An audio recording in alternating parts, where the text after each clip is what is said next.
लोगों के दिमाग के विच अगर उन्हें 10 गल्लां दित्तियां ते 4 ही लैंदियां पईयां।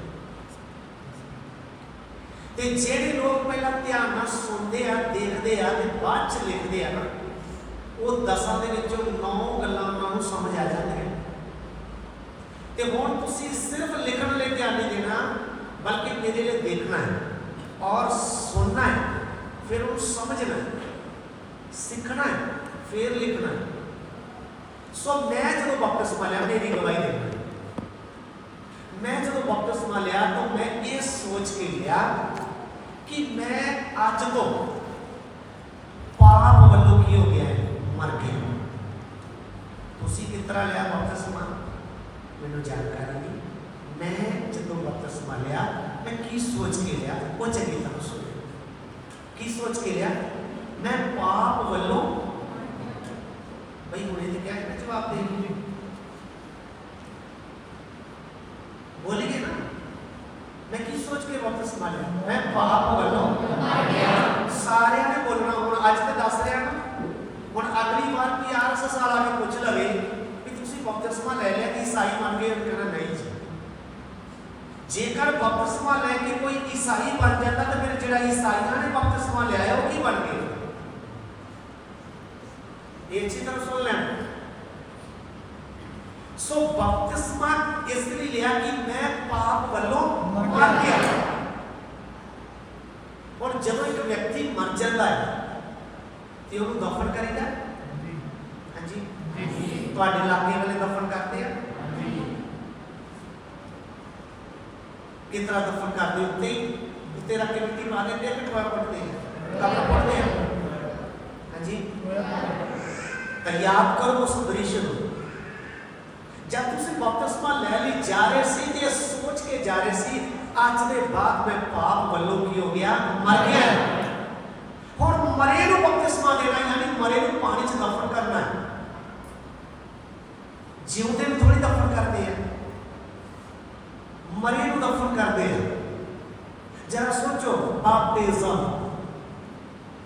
शब्द की है डिप, जल्दी ना पानी के अंदर जाना फिर बाहर आना, यानी पाप वालों मैं मर गया और इस मरे हुए नूं मैं पानी च दफन कर ली जा रहा है। ये सोच के बपतिस्मा लिया। तो अज के बाद ये तुहानूं भुलना नहीं चाहिए कि बपतिस्मा क्यों लिया। और जब तुम बपतिस्मा ले ली, जब मैं जा रहा सी तो मैं एक गीत गा रहा सी, यीशु के पीछे मैं चलने लगा, ना लौटूंगा ना लौटूंगा।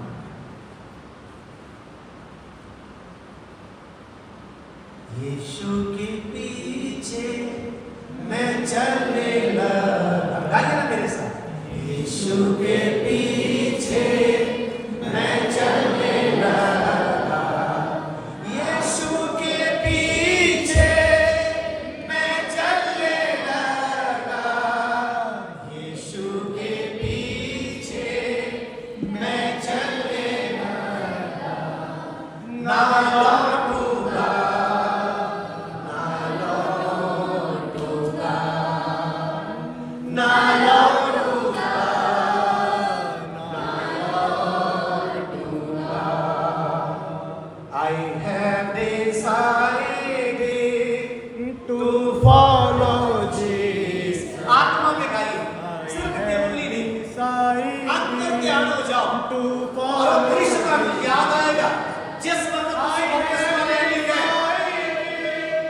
To follow Jesus, I have decided to follow Jesus, not turning back, not turning back, ना लौटूंगा ना लौट। एक बार और मेरे साथ बोलिए, यीशु के पीछे।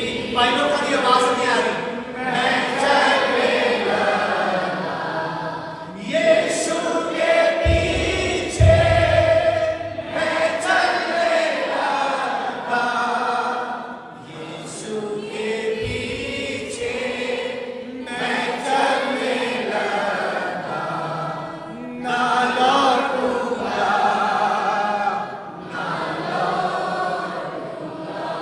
गाइए ना लौटूंगा।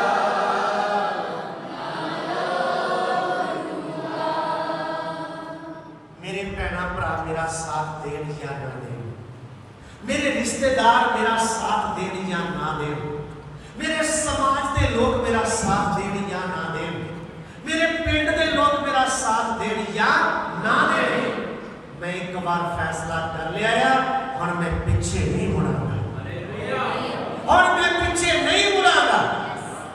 मेरे आखिरी सांस तक मैं फैसला ले लिया, मैं जीवांगा ते मसीह, मरांगा तो भी मसीह। मैं फैसला कर लिया। और ये आज के जिहड़े शब्द हैं ना, ये तुहाडी जिंदगी च इस तरह लिखे जान जिस तरह पत्थर के ऊपर लिखा जाता है, हीरे की नोक ना लिखा जाता है जो कभी मिटे ना। मैं यीशु के पीछे चलने लगा, ना लौटूंगा, ना लौटूंगा। ते जे तुसी देखो विखाई आए हो, किसी के कहने ते आए हो कि अज की जिहड़ी सेवकाई होगी इस तरह की है कि अगर एक ने बपतिस्मा लिया तो 2-4 न्याणे दोगे पुत तुसीं बपतिस्मा लो, तुहाडी मम्मी ठीक होई, चलो लो बपतिस्मा सारे। इहनूं बपतिस्मा नहीं कहते, इहनूं पानी का इशनान कहते हैं। और नौजवान पीढ़ी जो अगे जाके परमेश्वर के दास बनना है, तुहानूं बेसिक उपदेश का पता होना चाहिए। बपतिस्मे का मतलब स्वर्ग ने ग्रहण करना एक व्यक्ति। कुछ लोग लालची है, उन्होंने तक जिन्ने बपतिस्मे होंगे उन्नियां फोटोआं ज़्यादा होंगियां, और जिन्नियां फोटोआं ज़्यादा उन्ना पैसा ज़्यादा, एक रिपोर्ट मगर भेजनी है, इन्ने बपतिस्मे हो गए। जी नहीं, पानी दे विच कदम रखते समय शैतान की फौज को डर लगता है, एक व्यक्ति अनंत काल की योजना ले जा रहा है और स्वर्ग ग्रहण करता है कि एक व्यक्ति अनंत काल की योजना में शामिल होने चाहिए।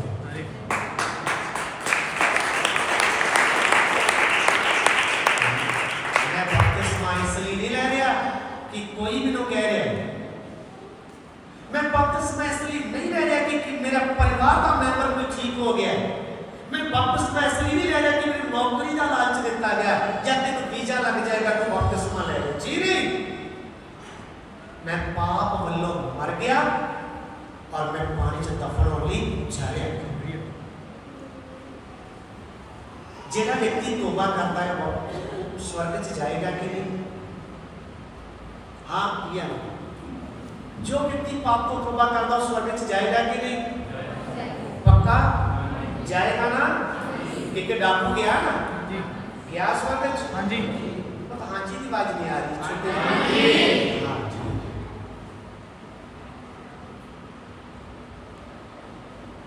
जिन्ना आपां बदाना खाता इहदा हिसाब इत्थे देना, इसे भी मैं खाता नहीं, हिसाब देना। कुछ है कि पास्टर प्रचार करते रहे, पास्टर बेचारे जोर ला ला के वो गुलूकोज पीने वाले हो जाते हैं, विश्वासियों को कोई असर ही नहीं होता। अच्छी तरह सुनना, वचन का अंदर लग रहे हैं, मैं थोड़ा मैंड फ्री करने लिए कुछ गल्ला बोलता है, वरना मैं सिर्फ वचन ही बोलता है, आलतू फालतू कोई शब्द नहीं मैं बोलता, सिर्फ वचन। बपतिस्मा क्यों ले रहे हो? जब तौबा कर लिया स्वर्ग राज्य चले जाना, फिर बपतिस्मे की जरूरत की है?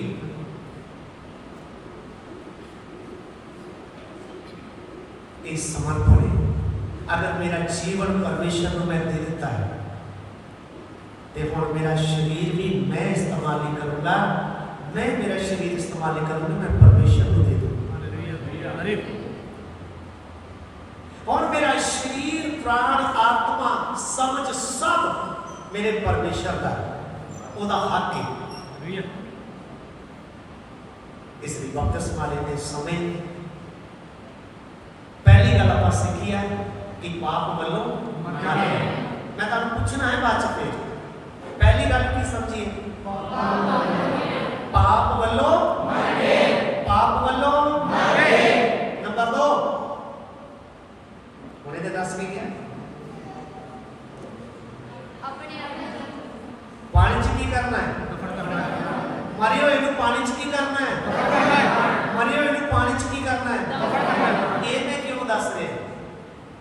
एक कुछ लोग कहते भी डाकू ने किहड़ा बपतिस्मा लिया सी, स्वर्ग च चले गया, तुसीं भी कित्थे चले जाना स्वर्ग च, इसलिए बपतिस्मा लैण दी कोई जरूरत ही। डाकू को टाइम है कहीं बपतिस्मा लैण दा? हाँ जी नहीं। ते अगर जे तुसीं भी सलीब ते टंगे तो तुहानूं भी बपतिस्मा लैण दी जरूरत नहीं। प्रभु यीशु मसीह की स्टेटमेंट की है, जो विश्वास करे आते बपतिस्मा ले। मरकुस 16:16 करके वचन भी पढ़ो, इतने में दसी जाऊंगा तो तुहानूं वचन नहीं मिलेगा। उस तो पहला रोमी 6 ते आया कढ़िए, रोमी 6 का 6 भी नोट कर लो ना, 3 तो 6 तक नोट कर लो, रोमी 6 का 3 तो 6।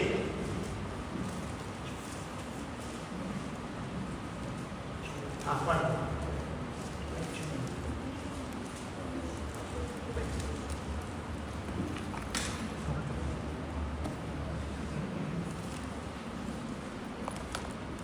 Praise the Lord. Thank you Jesus. Thank you. जी मरकुस 16:16 में पढ़िए। जिहड़ा निचा करे अते बपतिस्मा लवे वो बचाया जाए, पर जिहड़ा प्रतीत ना करे उस उत्ते सजा का हुक्म किया जाए। और मैं चाहांगा आगे वचन हिंदी च भी पढ़े, बेटी नीलम को जरा, बेटी नीलम थोड़ा आगे आ जा, थोड़ा माइक भी इस्तेमाल कर लो, हिंदी च भी वचन पढ़ो।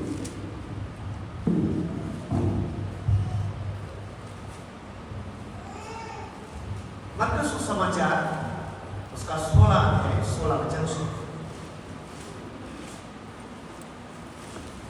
मरकुस 16 अध्याय इसका 16।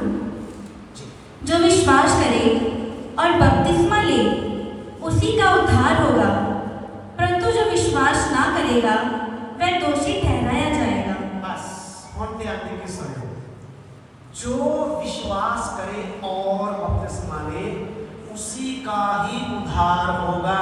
ये शब्द जेकर तुसी अजे तक बपतिस्मा नहीं लिया तो तुम्हारी मुक्ति का काम कंप्लीट नहीं होया, अजे अधूरा, क्योंकि तुसी फिर मरे नहीं चंगी तरह। मरे को की करना है? दफन करना है। जब एक व्यक्ति मर जाता है तो उन्हें थोड़ी देर रखते हैं, तुरंत फिर दस्या करो भाई रखते हैं, प्रोसीजर की सिस्टम की रखा है, मतलब क्यों, मतलब कितने रखते हैं कैंडी होंगी ना मुर्दे नूं उत्थे रखी ना। हाँ जी क्यों रिश्तेदार भैन भरा दूरों आने होते हैं, वो इंतजार करना था, 2 दिन भी लग जाते हैं, है ना, कुछ लोग 3 दिन भी लग जाते हैं। ਉਹਦੇ ਬਾਅਦ ਤੇ ਜਿੰਨੇ ਲੋਕਾਂ ਨੇ ਤੁਹਾਡੇ ਵਿੱਚੋਂ ਪਾਪ ਤੋਂ ਤੋਬਾ ਕਰ ਲਈ, ਇਸ ਤੱਕ ਬਪਤਿਸਮਾ ਨਹੀਂ ਨਾ ਲਿਆ, ਤੁਸੀਂ ਕਿੱਥੇ ਹੋ ਮੈਨੂੰ ਸਮਝਾ ਦਿਓ। ਪਾਪ ਵੱਲੋਂ ਮਰ ਗਏ ਸੀ ਨਾ ਤੇ ਬਪਤਿਸਮਾ ਨਹੀਂ ਲਿਆ ਤਾਂ ਫਿਰ ਕਿੱਥੇ ਲੱਗੇ ਹੋ? ਤੇ ਕੈਂਡੀ ਜੀ ਹੋ ਨਾ, ਇੱਕ ਦਫਨ ਨਹੀਂ ਕੀਤਾ, ਪਾਪ ਵੱਲੋਂ ਕੀ ਹੋ ਗਏ? ਮਰ ਗਏ। ਜਦੋਂ ਮਰ ਗਿਆ ਤਾਂ ਤੁਰੰਤ ਕੀ ਕਰਨਾ ਚਾਹੀਦਾ ਸੀ? ਤੁਸੀਂ ਤੋਬਾ ਤੇ ਕਰ ਲਈ, ਇਕਰਾਰ ਤੇ ਕਰ ਲਿਆ। ਤੁਹਾਡੇ ਵਿੱਚੋਂ ਨੌਜਵਾਨਾਂ ਚੋਂ ਬਹੁਤ ਲੋਕਾਂ ਨੇ ਤੇ ਬਪਤਿਸਮਾ ਪਾਸੇ ਅਗਲੇ ਸਾਲ ਫਿਰ ਅਗਲੇ ਸਾਲ ਕੁਝ ਭੈਣਾਂ ਦੀਆਂ ਦੇ ਵਿਆਹ ਵੀ ਬਸ ਜੀ ਲਿਖਣਾ, ਫਿਰ ਇਹ ਬਪਤਿਸਮਾ ਨਹੀਂ ਲੈਣਾ। ਤੁਰੰਤ ਮਰੇ ਨੂੰ ਕੀ ਕਰਨਾ ਹੈ? ਦਫਨ। ਸੋ ਪਹਿਲੀ ਗੱਲ ਪਾਪ ਵੱਲੋਂ ਮਰ ਗਿਆ, दूसरी गल मरे को की करना है? दफन करना है। और तीसरी गल सुनियो, तीसरी गल गलातियों की पत्री उसका 3 अध्याय कढ़िए 27 वचन पढ़िए। गलातियों 3 का 27।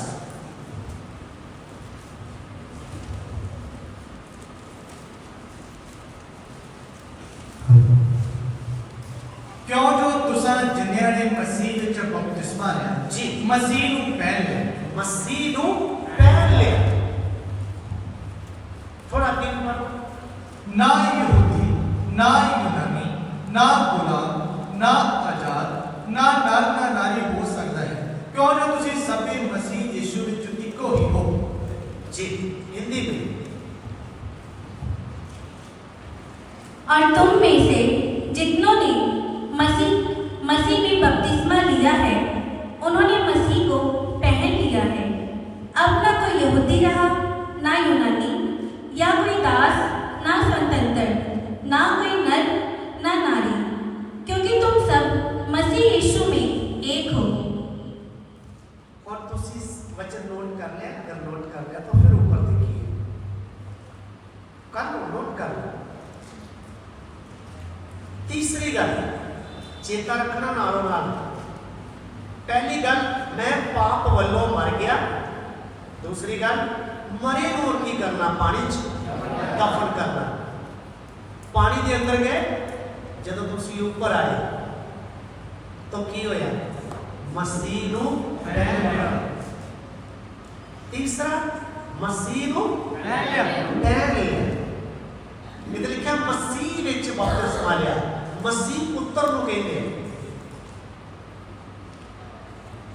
जब अलग अलग उपदेश की गल आएगी फिर वो उपदेश भी तुहानूं सिखाया जाएगा कि बपतिस्मा एक ही है, वो है पिता, पुत्र ते इस तो इलावा बपतिस्मा जो कोई भी हैगा है वो उपदेश के अनुसार नहीं है।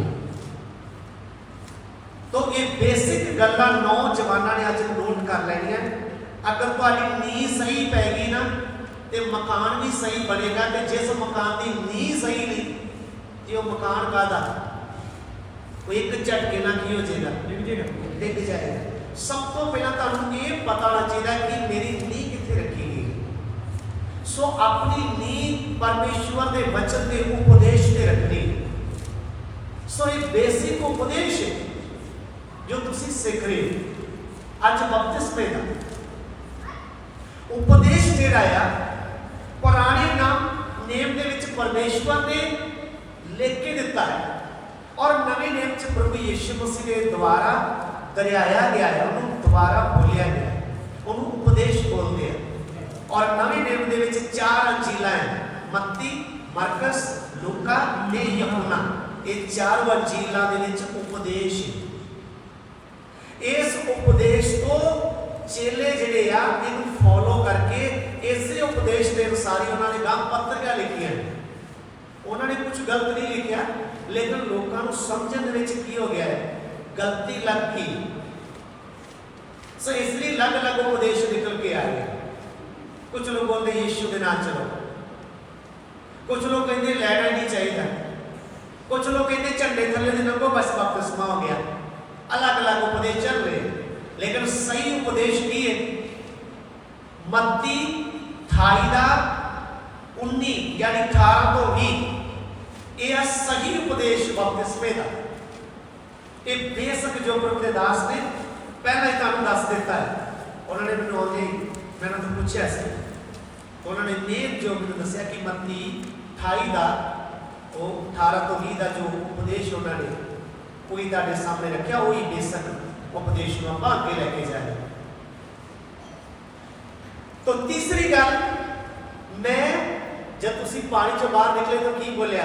मैं मसीह नूं पहन लिया। बोलिए ना,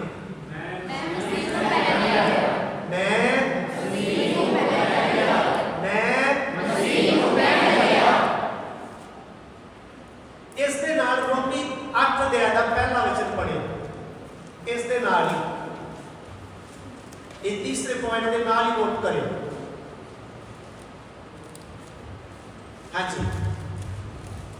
सो हुण उन्हां लई जिहड़े मसीह यीशु विच हन सजा दा हुक्म नहीं है। बस इतनी चीज पढ़नी। अतः अब जो मसीह यीशु में है उन पर दंड की आज्ञा नहीं, क्योंकि वे शरीर के अनुसार नहीं परंतु आत्मा के अनुसार चलते हैं। बस काफी है। ये तो लिखा जो मसीह दे विच हन, जो मसीह दे विच मतलब समझदे हो? जब तुसी मुंह नाल इकरार कीता रोमी 10:9-10 के अनुसार कि जे कोई मुंह दे नाल इकरार करे ते हिरदे नाल विश्वास करे, वो वचन तुसी नोट कर लेना नाल। रोमी 10:9 ते 10 है। ਕਿ ਹਿਰਦੇ ਨਾਲ, ਧਰਮੀ ਵਾਲੀ ਹਿਰਦੇ ਨਾਲ ਨਿਸ਼ਚਾ ਕਰੀਦੀ ਹੈ ਤੇ ਮੁਕਤੀ ਲਈ ਮੂੰਹ ਨਾਲ ਇਕਰਾਰ ਕਰੀਦਾ ਹੈ। ਜਦੋਂ ਤੁਸੀਂ ਇਕਰਾਰ ਕਰ ਲਿਆ ਤੇ ਮਸੀਹ ਅੰਦਰ ਆ ਗਿਆ, ਵਚਨ ਦੇ ਦੁਆਰਾ ਪਵਿੱਤਰ ਆਤਮਾ ਵਚਨ ਦਾ ਬੀਜ ਲੈ ਕੇ ਤੁਹਾਡੀ ਆਤਮਾ ਚ ਆਇਆ ਤੇ ਤੁਹਾਡਾ ਨਵਾਂ ਜਨਮ ਹੋਇਆ। ਸੋ ਵਚਨ ਦੇ ਦੁਆਰਾ ਮਸੀਹ ਅੰਦਰ ਆਇਆ ਤੇ ਜਦੋਂ ਤੁਸੀਂ ਬਪਤਿਸਮਾ ਲੈ ਲਿਆ ਤੇ ਮਸੀਹ ਨੂੰ ਪਹਿਨ ਵੀ ਲਿਆ। ਔਰ ਤੁਸੀਂ ਮਸੀਹ ਦੇ ਵਿੱਚ ਹੋ, ਅੰਦਰ ਵੀ ਮਸੀਹ ਤੇ ਬਾਹਰ ਵੀ ਮਸੀਹ। ਇਸ ਲਈ ਲਿਖਿਆ ਜੋ ਮਸੀਹ ਦੇ ਵਿੱਚ ਆ ਉਹਦੇ ਤੇ ਸਜ਼ਾ ਦਾ ਹੁਕਮ ਨਹੀਂ।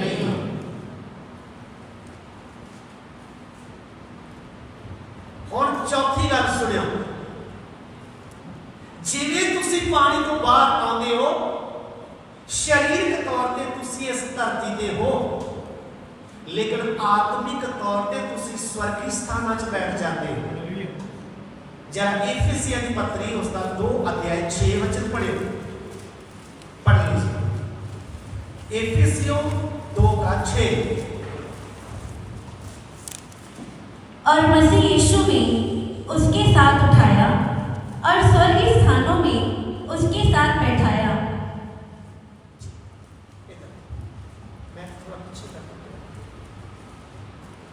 ਅਤੇ ਉਹਨੇ ਸਾਨੂੰ ਉਸ ਦੇ ਨਾਲ उठाया।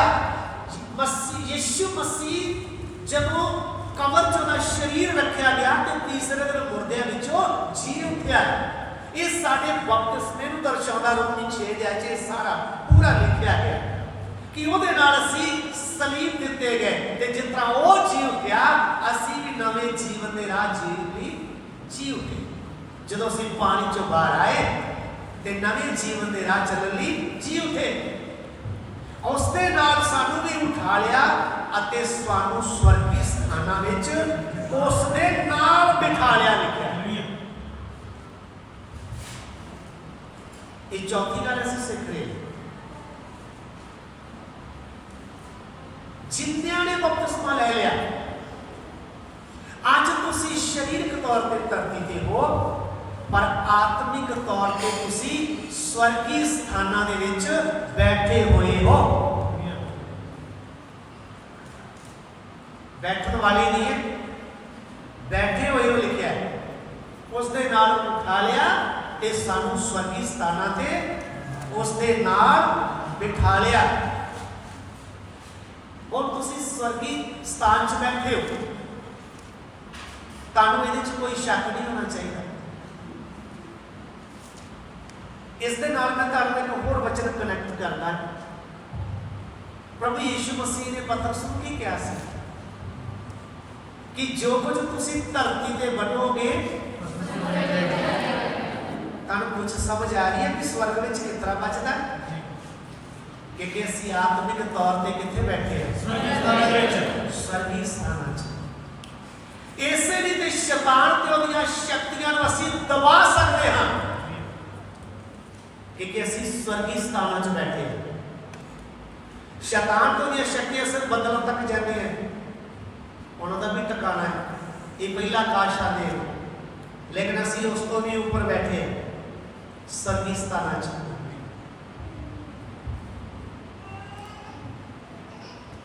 ਇਹ ਚੌਥੀ ਗੱਲ, ਅਸੀਂ ਕਿੱਧਰ ਬੈਠੇ ਹਾਂ? ਸਵਰਗੀ ਸਥਾਨਾਂ 'ਚ। ਪੰਜਵੀਂ ਗੱਲ ਵੀ ਸੁਣ ਲਓ ਨਾਲ। ਹੁਣ ਮਸੀਹ ਨੂੰ ਤਾਂ ਪਹਿਨ ਲਿਆ ਤੇ ਜਦੋਂ ਤੁਸੀਂ ਬਪਤਿਸਮਾ ਨਹੀਂ ਲਿਆ ਉਦੋਂ ਤੇ ਮਸੀਹ ਨੂੰ ਨਹੀਂ ਪਹਿਨਿਆ। ਤੁਸੀਂ ਸੁਣ ਰਹੇ ਹੋ ਜੀ? ਹੌਲੀ ਜੀ ਹਾਂਜੀ ਆਖੀ ਤੁਸੀਂ। ਜਦੋਂ ਤੁਸੀਂ ਬਪਤਿਸਮਾ ਲਿਆ ਉਦੋਂ ਮਸੀਹ ਨੂੰ ਕੀ ਕਰ ਲਿਆ? ਲਿਖਿਆ ਨਾ ਪਹਿਨ ਲਿਆ। ਤੇ ਜਦੋਂ ਬਪਤਿਸਮਾ ਨਹੀਂ ਲਿਆ ਉਦੋਂ ਕਿਹਨੂੰ ਪਹਿਨਿਆ ਸੀ? ਦੋ ਹੀ ਹੈ ਨਾ, या तो परमेश्वर नो ते या शैतान नो।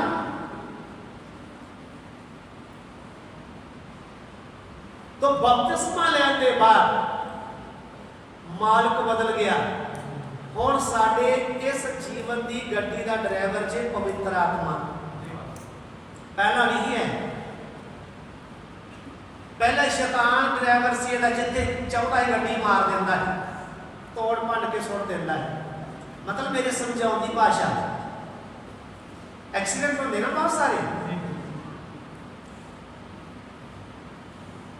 एक तो होंगे गड्डियां दे, एक होंगे पाप ना एक्सीडेंट होता जो, क्योंकि शरीर कौन चला रहा, ड्राइवर कौन है, शैतान है ना।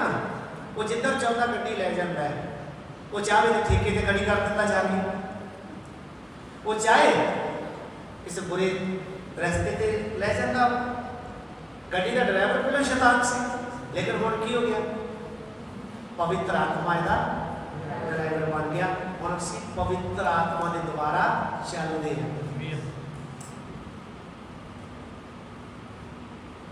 जरा गलातियों की पत्री 5 अध्याय करेंगे और 17 वचन को 16 वचन को 17 को पढ़ना शुरू करेंगे।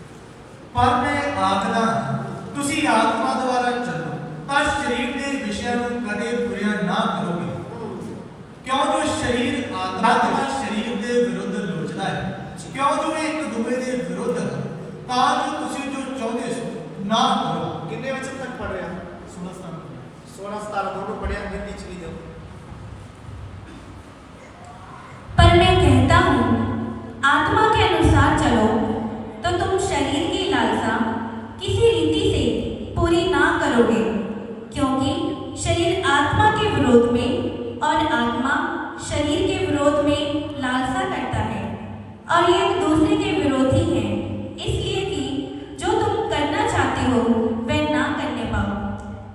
हुण ध्यान देके सुनियो, बपतिस्मा लेना कितना जरूरी है, वो सुन लेना। मैं तुहानू इसराइलियों के वल थोड़ा ध्यान करवाना है। इसराइली लोग मिस्र तो निकले सी, हाँ या ना? निकले सी, वो पाप की गुलामी नूं दसदा है। असी भी एक दिन पाप दे गुलाम सी, और जब पाप वालों असी मरे बाहर निकल के आए, तो तुसी देखिया जो इसराइली मिस्र तो बाहर निकले सी ना, फिरौन ते उहदी फौज मगर आई सी। सुनिया कदी? जी। पढ़िया है? जी। इसी प्रकार जब तुसी पाप दे विचों निकल आए, ये जे तक बपतिस्मा नहीं लेंदे, तो शैतान तुहाडे ते हक रखदा है, इसलिए वो बार बार मगर आएगा। जे दुध नंगा रखता है तो बिल्ली आएगी। ये अच्छी तरह सुन लेना। साडे शरीर को अगर परमेश्वर को समर्पण नहीं किया, पवित्र आत्मा को नहीं दिता, तो शैतान इन्हू बार बार आके कंट्रोल करेगा, इन्हू चलाएगा अपनी मर्जी के अनुसार। इसलिए शैतान आया, काम करके चलेगा, फिर तुम रोते रहोगे। आज कई रो रहे हैं, ओहो मेरे को की हो गया।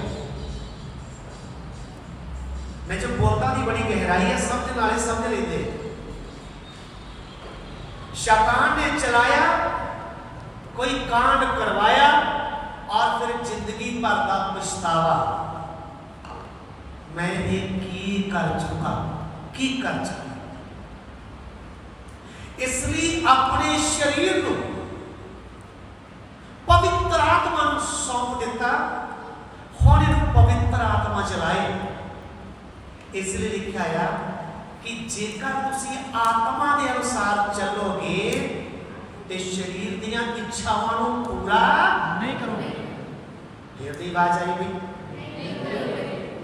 जेकर तुसी पवित्र आत्मा के अनुसार चलोगे तो शरीर दीयां इच्छावां नूं पूरा नहीं करोगे, पूरा नहीं करोगे, पूरा नहीं करोगे।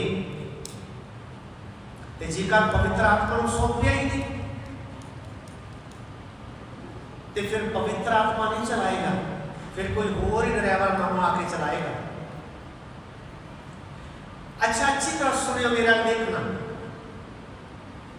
इधर ऊपर देखो बेटा। सारे शरीर की इच्छावां होनी चाहिए, हाँ या ना बोलियो? हाँ जी, होनी चाहिए। एक का जवाब आ गया, होनी चाहिए। हाँ जी बोलियो बेटा, सारे शरीर की इच्छावां होनी चाहिए कि नहीं? ज़्यादा कोई बड़ा फैसला नहीं है, एक छोटे ਜਿਹੇ शब्द ना करना, आउणियां चाहिए कि नहीं? हाँ जी, आउणियां चाहिए। इच्छावां अगर नहीं आउंदियां तो फिर इंसान थोड़ी मशीन है। इच्छावां आउणगियां, लेकिन पवित्र आत्मा नूं अपना आप सौंप दो, वो तुहानूं चलाए। इच्छावां तुहानूं नहीं चला सकदियां। ये है जयवंत जीवन। नहीं जी, मेरे अंदर कोई इच्छा ना आवे, हालेलुया हालेलुया, यीशु मसीह कहता हूं कि जय शैतान मेरे लागे नहीं आना। शैतान लागे आएगा भाई। यीशु मसीह ने कोल आया आया से तो साढ़े कोल नहीं आ सकता, आएगा, वो जोर मारेगा। अगर साढ़े जीवन का ड्राइवर पवित्र आत्मा है, अगर असी अपने शरीर को पवित्र आत्मा को सौंप दिता है, फिर पवित्र आत्मा चलाएगा। और पवित्र आत्मा दे विच अग भी है। याद करो जो पेंतीकोस्त के दिन वो पवित्र आत्मा उतर आया सी ते अग भी उतरी सी, और लिखा उन्होंने जीभा अग वर्गियां दिखाई दे रही सी। तुसीं कदी वचन पढ़िया? नहीं पढ़िया तो अज पढ़ लो। रसूलां दे करतब 2 अध्याय कढो, 1 ਤੋਂ 4 वचन पढ़ो। ਜਾਂ ਪੈਂਤੀਕੁਸਤ ਦਾ ਦਿਨ ਆਇਆ, ਉਹ ਸਭ ਇੱਕ ਥਾਂ ਇਕੱਠੇ ਸਨ। ਹਰ ਅਚਾਨਕ ਆਕਾਸ਼ ਤੋਂ ਇੱਕ ਗੂੰਜ ਆਈ, ਜਿਹੀ ਵੱਡੀ ਭਾਰੀ ਹਨੇਰੀ ਦੇ ਵਗਣ ਦੀ ਹੁੰਦੀ ਹੈ, ਅਤੇ ਉਸ ਨਾਲ ਸਾਰਾ ਘਰ ਜਿੱਥੇ ਉਹ ਬੈਠੇ ਸਨ ਭਰ ਗਿਆ ਜੀ। ਔਰ ਉਹਨਾਂ ਨੂੰ ਅੱਗ ਦੀਆਂ ਜੀਭਾਂ ਵੱਖਰੀਆਂ ਵੱਖਰੀਆਂ ਹੁੰਦੀਆਂ ਵਿਖਾਈ ਦਿੱਤੀਆਂ, ਅਤੇ ਉਹ ਉਹਨਾਂ ਵਿੱਚੋਂ ਹਰੇਕ ਉੱਤੇ ਠਹਿਰੀਆਂ। ਤਦ ਉਹ ਸਭੇ ਪਵਿੱਤਰ ਆਤਮਾ ਨਾਲ ਭਰ ਗਏ ਅਤੇ ਹੋਰ ਬੋਲੀਆਂ ਬੋਲਣ ਲੱਗ ਪਏ, ਜਿਵੇਂ ਆਤਮਾ ਨੇ ਉਹਨਾਂ ਨੂੰ ਬੋਲਣ ਦਿੱਤਾ। हिंदी थोड़ा मैं थोड़ा बेटा पीछे करते हैं। जब पेंटिकोस्त का दिन आया तो वे सब एक जगह इकट्ठे थे। एकाएक आकाश से बड़ी आंधी की सी झनझनाहट का शब्द हुआ, और उससे सारा घर जहाँ वे बैठे थे गूंज गया, और उन्हें आग की सी जीभें फटती हुई दिखाई दी जी। और उनमें से हर एक पर आ ठहरी, और वे सब पवित्र आत्मा से भर गए, और जिस प्रकार आत्मा ने उन्हें बोलने की सामर्थ्य दी, वे अन्य अन्य भाषा बोलने लगे। तो इधर लिखा है कि जब पवित्र आत्मा उतरिया तो पहला अनुभव की होया, उन्होंने जीवां अग वर्गियां दिखाई दे रही सी। सो पवित्र आत्मा दे विच अग जो साडे शरीर दीयां इच्छावां नूं साड़ के सवा कर देती है। ते जेकर तुसीं पवित्र आत्मा नूं सौंपिया नहीं ना, ते पवित्र आत्मा की अग नहीं आएगी। जब अग नहीं आएगी तो इच्छावां नहीं सड़नगियां, फिर इंसान इच्छावां के अनुसार चलना शुरू करता है।